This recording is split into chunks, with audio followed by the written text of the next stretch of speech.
लोक जागर इंडिया। यही आने वाला कल है, यही मेरे देश का कल है। एक नया इतिहास लिखेंगे। साथियों नमस्ते, मैं हूं ज्ञानेश वाकुड़कर। आप देख रहे हैं लोक जागर इंडिया चैनल और आज भी हम खुल्ला बात करेंगे प्रकाश आंबेडकर जी ने जो स्टेटमेंट दिया है कांग्रेस के मामले में, उसके बारे में। कांग्रेस को उन्होंने चोर कहा है। क्यों? कि उन्होंने बोला है कि हम आंबेडकरवादी नेताओं के मुद्दे चुराकर कांग्रेस वाले अपने नाम से करते हैं वगैरह। आरक्षण के मामले में जो अभी बीजेपी ने ओबीसी की जातिगत जनगणना करने की घोषणा की है, जिसके लिए राहुल गांधी ने बार बार डिमांड की थी, तो उसका आधार लेके प्रकाश आंबेडकर ने ये निशाना साधा है कांग्रेस के खिलाफ कि वो चोर है और हमसे ही लेते हैं, हमसे ही मुद्दे उठाते हैं। अब ये प्रकाश आंबेडकर की वो स्टाइल है, बहुत गंभीरता से लेने की ज़रूरत नहीं है। फिर भी उन्होंने ओबीसी आंदोलन को कमज़ोर करने के लिए और कांग्रेस को भी डिमोरलाइज करने के लिए जो बात कही है, तो उसका कांग्रेसियों ने सही मायने में खंडन करना चाहिए। उनके कहने का मतलब ये होता है कि जो भी मुद्दे हैं वो आंबेडकरवादी, आरक्षण के मुद्दे आते हैं तो आंबेडकरवादी मुद्दे होते हैं और वो हमसे लिए जाते हैं। और दूसरी बात ये है कि कांग्रेस ये आरक्षण के विरोधी है, कांग्रेस ये आरक्षण का विलन है, ये उनका कहना है, ये उसका सारांश है। भाई ये मुझे समझ में नहीं आता, कांग्रेस आरक्षण की विलन कैसे हो सकती है? अभी कांग्रेस ने जब संविधान आया और संविधान में जब आरक्षण का प्रोविजन हुआ तो वो किसने किया? कांग्रेस ने किया है या प्रकाश आंबेडकर ने किया है? किसने किया है? कांग्रेस ने किया है या कांशीराम ने किया है? उन्होंने नाम लिया है ना उनको। कब किसकी सरकार थी? आंबेडकरवादियों की सरकार थी। वो सरकार तो कांग्रेस की थी ना, राष्ट्रीय सरकार थी पहले इसमें, ठीक है। लेकिन बाबा साहब आंबेडकर को भी किसने दिया था? संविधान सभा में तो बाबा साहब आंबेडकर मेंबर भी नहीं थे ना।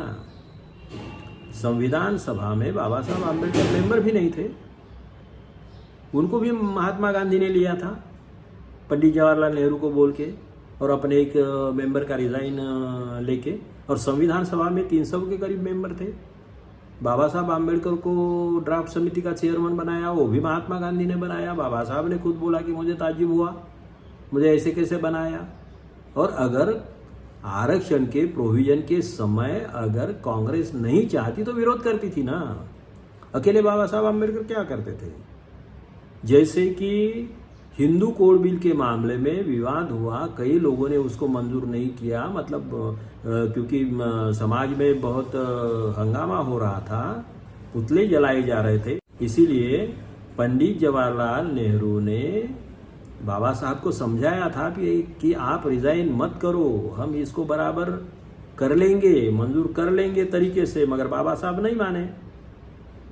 उनका पॉलिटिक्स इमोशनल पॉलिटिक्स था या जो भी, और उनके दिमाग में कुछ और होगा, रिजाइन कर दिया उन्होंने। मगर पंडित जवाहरलाल नेहरू ने करवाया ना हिंदू कोड बिल। और हिंदू कोड बिल कहाँ से लिया बाबा साहब आम्बेडकर ने? तो हिंदू कोड बिल का बहुत सारा मैटर जो है, तो महाराज सयाजीराव गायकवाड़ के संस्थान में राज में जो उनकी जो घटना थी या उनके पास में जो कानून थे, उसके आधार पे बनाया गया है। तो क्या उसको चोरी बोलेंगे? चोरी बोलेंगे उसको? बाबा साहब ने चोरी की ऐसा बोलेंगे?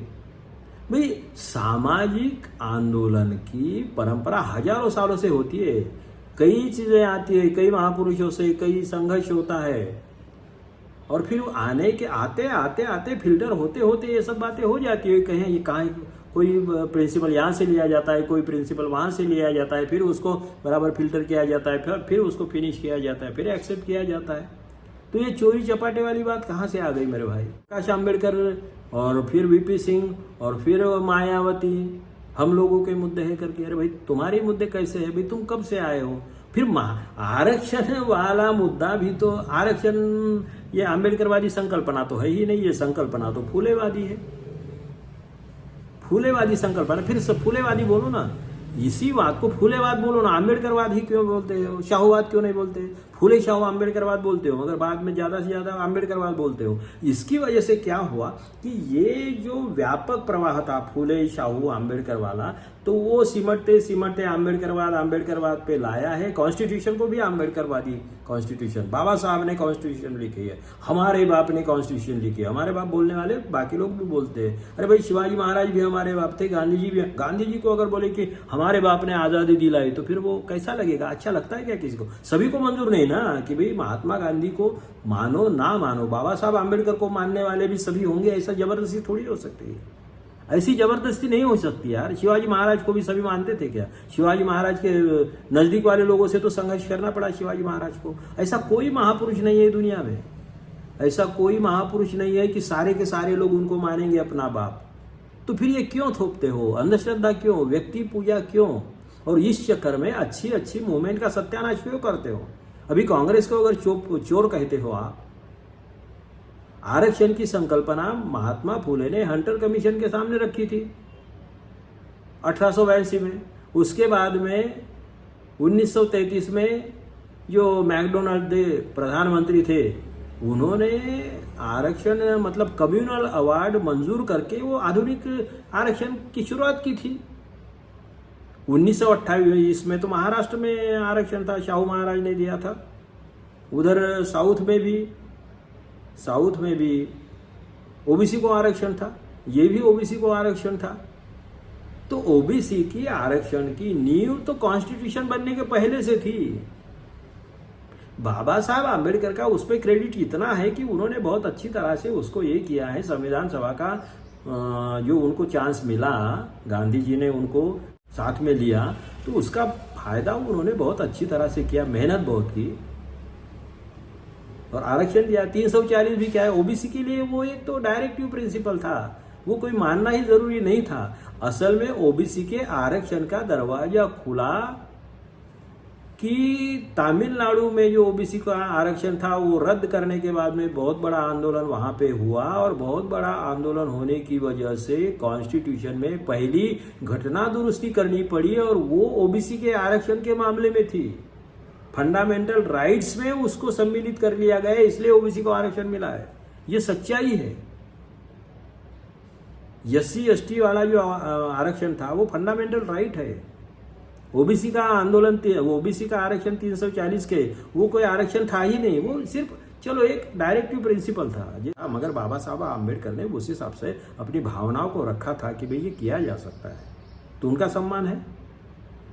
लेकिन इतनी बड़ी घटना लिखने का अधिकार अगर बाबा साहब के हाथ में दे दिया, चाबी दे दी, तो उस कांग्रेस को मगर आप संविधान विरोधी बोलेंगे, कांग्रेस को चोर बोलेंगे, राहुल गांधी को चोर बोलेंगे। इतना बड़ा आपके हाथ में चाबी दे दी, आपके हाथ में बैंक दे दिया, आपके हाथ में इतना बड़ा प्लॉट दे दिया, बनाओ उस पर किला, क्या बनाना है, तो वो चोर। उनकी पीढ़ी ने कुछ कम ज्यादा किया होगा, आपने भी तो कोई सभी के साथ में न्याय किया नहीं ना। अगर न्याय किया होता, बाबा साहब आम्बेडकर ने जो आरक्षण दिया एससी को, तो एससी को आरक्षण मिलने के बाद में सभी एससी में सभी वर्गों को अगर न्याय मिला होता, तो वो क्यों फिर से खुद को हिंदू दलित बोलने लग गए होते? क्यों बीजेपी के पाले में चले गए होते? इसका भी तो सोचो। हम खुद अपनी संस्थाएं नहीं संभाल सकते, हम अपने खुद के लोगों को नहीं संभाल सकते, और सारे देश की बातें करते हो कि ऐसा नहीं किया, वैसा नहीं किया, वैसा नहीं किया। तो ये जो नैरेशन सेट करने का मामला है वो बीजेपी के फेवर में जाता है। प्रकाश आंबेडकर ने कांग्रेस को चोर बोला, बीजेपी को क्या बोला, संघ को क्या बोला? तो कांग्रेस ये आरक्षण की समर्थक थी। कांग्रेस अगर आरक्षण की समर्थक नहीं होती, कांग्रेस ने आरक्षण की संकल्पना को अगर प्रोटेक्ट नहीं किया होता, तो बाबा साहब आम्बेडकर संविधान सभा में रहने के बावजूद भी कुछ नहीं कर पाते, और शायद उनको वहीं से तभी राजीनामा देना पड़ता था। तो ये एहसान कांग्रेस का है। हालांकि उनकी कुछ गलतियां हैं। ओबीसी के लिए कांग्रेस ने कुछ नहीं किया बोलते, एससी एसटी के लिए कुछ नहीं किया बोलते, कई चीजें, कई प्रोग्राम है। भाई जीरो में देश था, आजादी के लिए भी कांग्रेस लड़ी थी,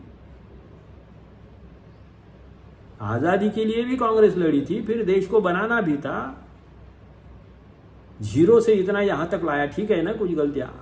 हम अपनी खुद की संस्थाएं ठीक से नहीं पाल रहे यार। बाबा साहब आम्बेडकर की संस्थाएं कहाँ है, जरा देखिए किसके कब्जे में है। वो 5, 50, 100, 200 लोग मेंबर जो रहते हैं, वो संस्थाएं हम अगर बाबा साहब की धरोहर हम नहीं संभाल पाते हैं, और इधर से इतने सारे इतने बड़े देश को जो बंजर बना हुआ था, इतना टुकड़ों में बटा हुआ था, उस टुकड़ों में बटे हुए देश का एक दिन में नंदनवन हो जाए, ऐसी अपेक्षा करोगे और उन्हीं को चोर कहोगे?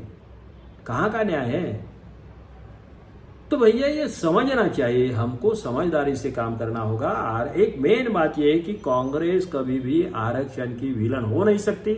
गलतियां हैं उनकी, ठीक है, उन्होंने जनगणना नहीं करवाई, कुछ भी नहीं, रिकॉर्ड दबा के रखा, ये बात भी सही है। वही कांग्रेस को ही जितना सारा ये आरक्षण का आपको दे दिया, संविधान दे दिया है यार, कांग्रेस की देन है। क्या बात कर रहे हो? बाबा साहब आम्बेडकर के हाथ में सेनापति, ये बागडोर संभालने का काम भी किसने किया? कांग्रेस ने ही तो दिया है ना। लॉ मिनिस्टर भी तो कांग्रेस ने बनाया ना, तो उनको क्रेडिट क्यों नहीं जाएगा? मुनि को चोर बोलोगे? प्रकाश आंबेडकर आएंगे, कुछ स्टेटमेंट बाजी कर दिया और फिर उनका हो गया क्या पूरा? जिन्होंने यार त्याग किया है उनका कुछ नहीं क्रेडिट, और इनका ही तो ये चोरी वोरी वाला मामला जो है बचकानी बातें है, ऐसी कोई चोरी नहीं होती। सामाजिक संदर्भ में कई रेफरेंसेस आते हैं, कई संदर्भ आते हैं, कई जगह से वो उसको लिया जाता है, और ये बहुत अच्छी तरह से मानवता के विकास के लिए, जनतंत्र के विकास के लिए, मानवता के भलाई के लिए जो भी किया जाता है वो सबका है। और इसीलिए मुझे लगता है कि ये जो बाबा साहब आम्बेडकर या प्रकाश आम्बेडकर ने जो स्टेटमेंट किया है, वो ओबीसी के मूवमेंट को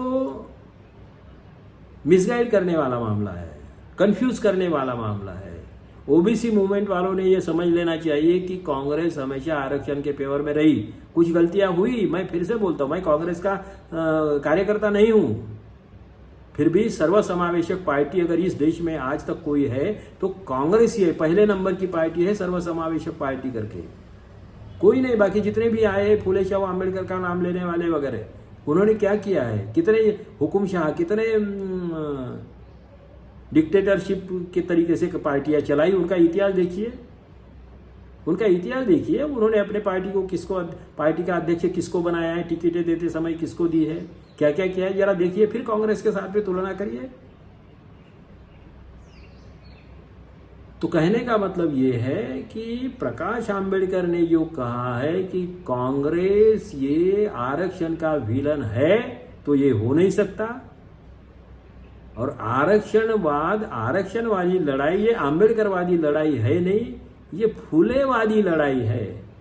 अगर है तो उसके बाद में शाहूवादी लड़ाई है, और उसके बाद में अगर है तो आंबेडकरवादी लड़ाई है। सिर्फ आंबेडकरवादी लड़ाई बोल के इस लड़ाई को फिर से एक तरफा बना के फिर बीजेपी के फेवर में नरेशन मत सेट करिए। ये बहुत बड़ा षड्यंत्र है, आप समझ लीजिए, ये बहुत बड़ा षड्यंत्र है कि महात्मा गांधी को विलन बनाओ। ये आरएसएस का भी षड्यंत्र है, आंबेडकरवादी मूवमेंट का भी षड्यंत्र वही रहा है। सभी ने नहीं किया होगा, कुछ समझदार लोग हैं, उन्होंने बहुत अच्छी तरह से भूमिका, और आजकल वो बदल रही है, ये बड़ी अच्छी बात है। लेकिन कांग्रेस को और महात्मा गांधी को विलन बना के, अगर आज़ादी नहीं मिली होती तो काय का संविधान और काय का आरक्षण और काय का सामाजिक न्याय, यार क्या बात कर रहे हो?